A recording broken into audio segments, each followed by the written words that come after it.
ជម្រាបសួរពុកម៉ែបងប្អូនទាំងអស់គ្នាឥឡូវនេះឈានមកដល់ថ្ងៃទី12នៅវេលាម៉ោងព្រឹក 8:10 នាទីព្រឹកបងប្អូនហើយស្ថានភាពនៅភូមិប្រជាធម្មសង្កាត់ផ្សារកដាក្រុងប៉ោយប៉ែតខេត្តបន្ទាយមានជ័យរបស់យើងស្នូគ្រាប់កំភ្លើងស្នូគ្រាប់នៅព្រឹកនេះចាប់ដើមលាន់លឺទៀតហើយបងប្អូនហើយមកមួយគ្រាប់រង្គើដបូផ្ទះមកបងប្អូនហើយនៅក្រៅខ្នងខ្ញុំនេះគឺទស្សនភាពផ្ទះបងប្អូនយើងណាមានសភាពសំខាន់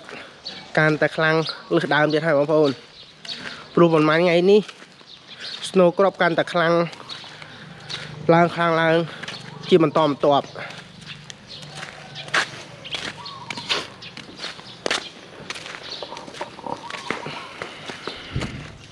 នេះបងប្អូនលឺហ៎មិញហ្នឹង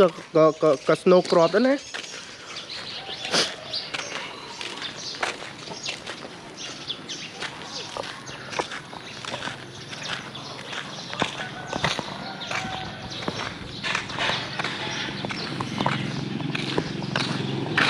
បងប្អូនយើងទៅហើយប៉ុន្មានថ្ងៃមុននៅមានគាត់បើកតូបកាហ្វេណាថ្ងៃនេះអត់មានទេបងប្អូនដោយសារម្សិលមិញខ្លាំងហើយគាត់ក៏បិទតូបហើយគាត់ទៅភៀសខ្លួនទៅរកទីទួលសុវត្ថិភាពហើយបងប្អូន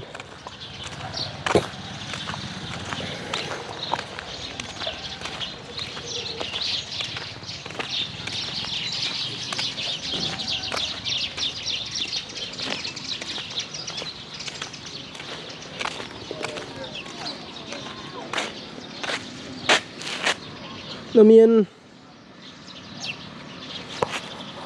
បងប្រុសយើងនៅចាំផ្ទះម្នាក់2នាក់បងប្អូន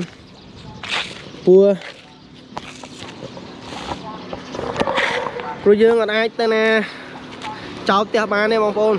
ដោយសារមានលបងចោលក៏ចាំឆ្លៀតឱកាសពេលដែលសង្គ្រាមនេះហ៎បងប្អូនអញ្ចឹងវីដេអូនេះមានតែប៉ុណ្្នឹងឯងបងប្អូនបើសិនជាសភាពការយ៉ាងម៉េចយ៉ាងណាទៀតខ្ញុំនឹងប្រាប់ទៅដល់បងប្អូនរបស់យើងទាំងអស់គ្នា